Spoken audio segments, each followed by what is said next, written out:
৯ জুলাই করাচির একটি অ্যাপার্টমেন্ট থেকে পাকিস্তানি অভিনেত্রী হুমায়রা আসগরের পচন ধরা মরদেহ উদ্ধারের ঘটনায় একের পর এক চাঞ্চল্য তৈরি হচ্ছে।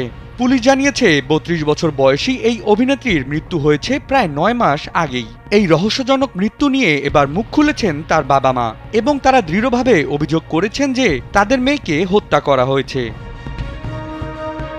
পাকিস্তানি গণমাধ্যমের খবরে বলা হয়েছে, হুমায়রার মরদেহ যেভাবে উপুড় হয়ে পড়ে থাকতে দেখা গেছে তা অভিনেত্রীর বাবার মনে সন্দেহর সৃষ্টি করেছে।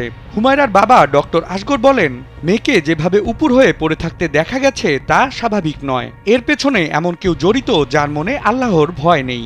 তিনি হত্যাকাণ্ডের বিষয়টি খতিয়ে দেখার দাবি জানিয়েছেন। এদিকে মেয়ের মৃত্যুর পর থেকেই সামাজিক যোগাযোগ মাধ্যমে নানান গুঞ্জন ছড়িয়ে পড়েছিল। বলা হচ্ছিল হুমায়রার পরিবার নাকি তার মরদেহ গ্রহণ করতে অস্বীকৃতি জানিয়েছে, অথবা তিনি আর্থিক সংকটে ভুগছিলেন এবং বাসা ভাড়া দিতেও হিমশিম খাচ্ছিলেন। তবে হুমায়রার পরিবার এসব খবরকে সম্পূর্ণ ভিত্তিহীন বলে উড়িয়ে দিয়েছে।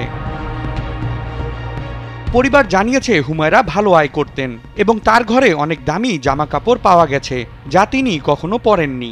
যদি কোনো বিল বকেয়া থেকে থাকে তাহলে তা তার মৃত্যুর পরের সময়ের হতে পারে।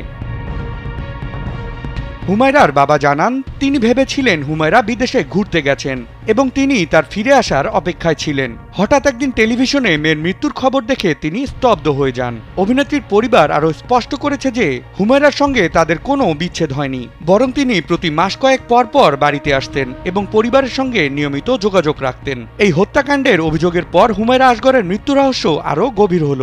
পুলিশি তদন্তের মাধ্যমে প্রকৃত সত্য উদ্ঘাটন হবে বলে আশা করা যাচ্ছে। বিনোদন ডেস্ক, কালবেলা।